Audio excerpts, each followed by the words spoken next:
Hello candidates, I am going to dictate you a passage from Kailash Chandra magazine. So please get ready for the dictation. The dictation will start after 15 seconds.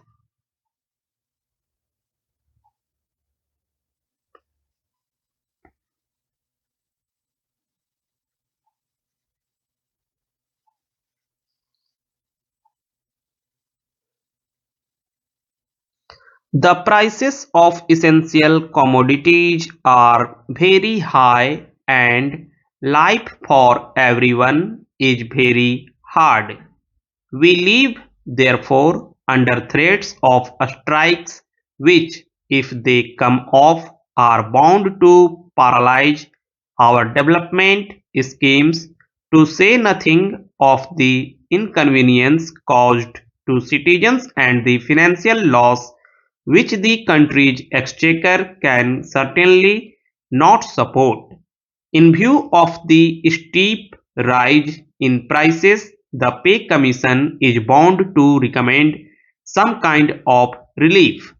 I personally am glad that a commission has been appointed because whatever restrictive or penalty legislation is brought in, it can never make for general containment and well-being, either mental or physical, and without these there can never be any enthusiasm in the hearts of the workers nor any industry on their part. Now, why has there been such a steep rise in food prices, and why is the government unable to control the same? Production figures, we are told, have not gone down. We have had good harvests last year. Then where has the food gone?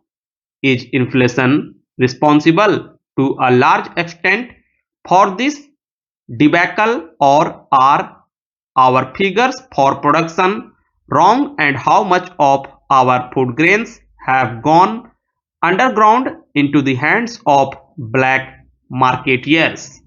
Why cannot government bring these antisocial elements to heel? These are questions which have to be faced squarely. Increase in salaries will cost the exchequer hundreds of crores of rupees. Where is the money to come from in addition to what is needed for the plant? As far as salaries are concerned, the time has come, I think, for government to fix a minimum wage for the worker and to give him relief in the shape of free primary education for two of his children, old age pension, free living quarters, fair price shops, rather than dearness allowance. I feel the moment anybody's salary is raised, he is inclined to spend more. A socialistic pattern of society means, as I understand it, a society where everyone has food, shelter, clothing, and unemployment, and equal opportunities for his material, moral, and spiritual development. If the salaries of our workers are fixed at a reasonable minimum and the other relief given to them, I think we shall be fulfilling one of our main objectives, that is, an improved standard of life for millions. I have often felt that perhaps we lay too much stress on our big projects. Sir, I have just mentioned the antisocial elements that succeed in hoarding and black marketing our food grains, but if I may be permitted to say so, antisocial elements have penetrated everywhere. Food and drug adulteration are rampant in spite of laws, and likewise one hears on all sides complaints of bribery, corruption, and nepotism, and if we are honest, we shall have to admit that integrity and efficiency are our biggest casualties. This sorry state of affairs has to be put right if we are to progress. Of course, efficiency and integrity go hand in hand, as do their opposite numbers. True patriotism demands today, more than at any other time, higher standard of integrity and efficiency, and in their restoration both the public and the government must make common cause. If the public demands a standard of integrity from the government machinery, it must set standards of behavior for itself too, for the lawbreaker or the bribe giver is just as, if not more, guilty as those whom he tempts. Criticism is always easy to indulge in, but is not always helpful. Therefore, I put forward certain concrete suggestions last session for the consideration of the finance minister, which is my humble opinion would provide permanent sources of revenue in addition to, and in some instances to replace, what he is tapping.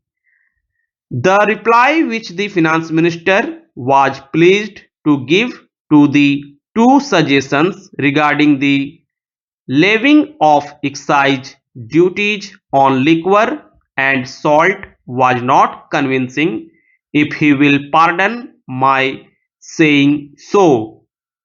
I, for one, do not mourn so much over the loss of revenue to government as I do over the dishonesty that provision by law brings in its wake.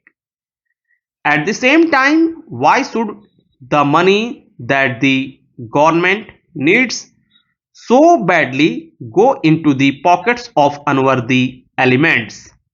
Sir, man would accept the hardest discipline if he could be convinced of the rights of the measures imposed on him. But man will always question the validity of rules if he does not know their source, because he can only think morally if he is improved from within. The goal to improve man does not consist in making him go through the gestures of morality. If moral rules are arbitrarily imposed, no matter what their practical value is, they will never fight successfully against the inherent weaknesses of human nature. Educate him, persuade him, show him that you care for his welfare and he will follow you.